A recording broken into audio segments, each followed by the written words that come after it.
guys, let's eat na. I have my version of pinakbit without alamang or bagoong lang for my apam.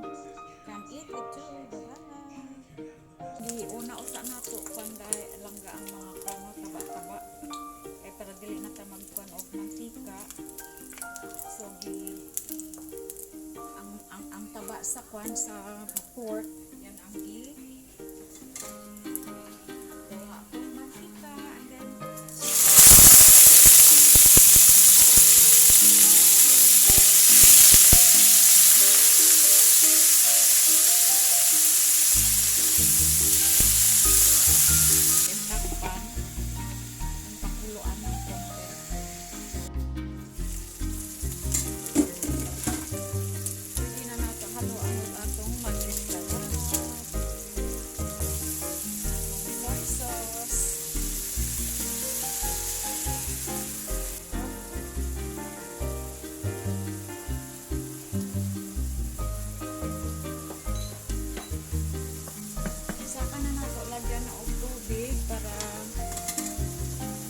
coordinate yun ang flavor no sa magic sarap black pepper kay wala man ko nagagamit og asin, so we'll do by taste later, okay?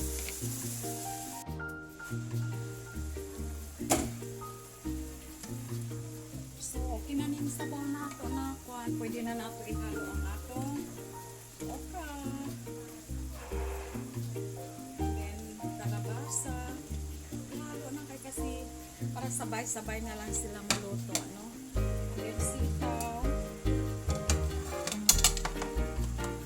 Then ang atong talong.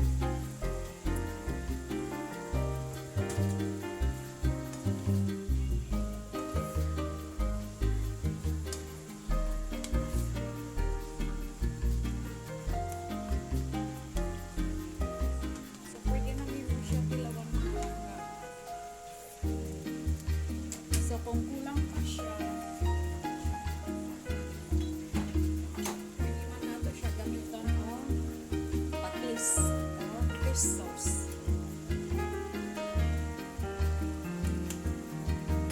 Pinag-asin. So ganyan lang yan, and then takpan.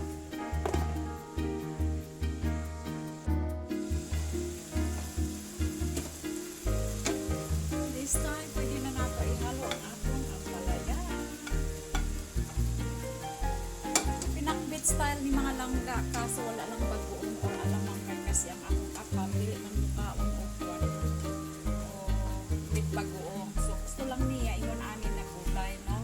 Gisa-gisa lang pod kay para healthy po diyang pagkaon. Murag Pilipino apod siya kay kasi na-adapt na niya ang atong food, so as long as nga wala lang og alamang or bagoong mukaon gid siya or dried fish or unsa ba na bulan. So yan lang ang mga food na ayaw gyud niya kaunon. But this time we need to cover it again. Final touch ta mga langga kay kami mahilig man sa spice, so tangan tagkuan sili. Kuan lang yan sa taas, ganyan lang eh. Dali lang man ito maluto po. Habang nagakulo pa ang sabaw. Kuan lang gud ihulog lang. Ganyan oh. And then takpan. Okay mga langga, this is it.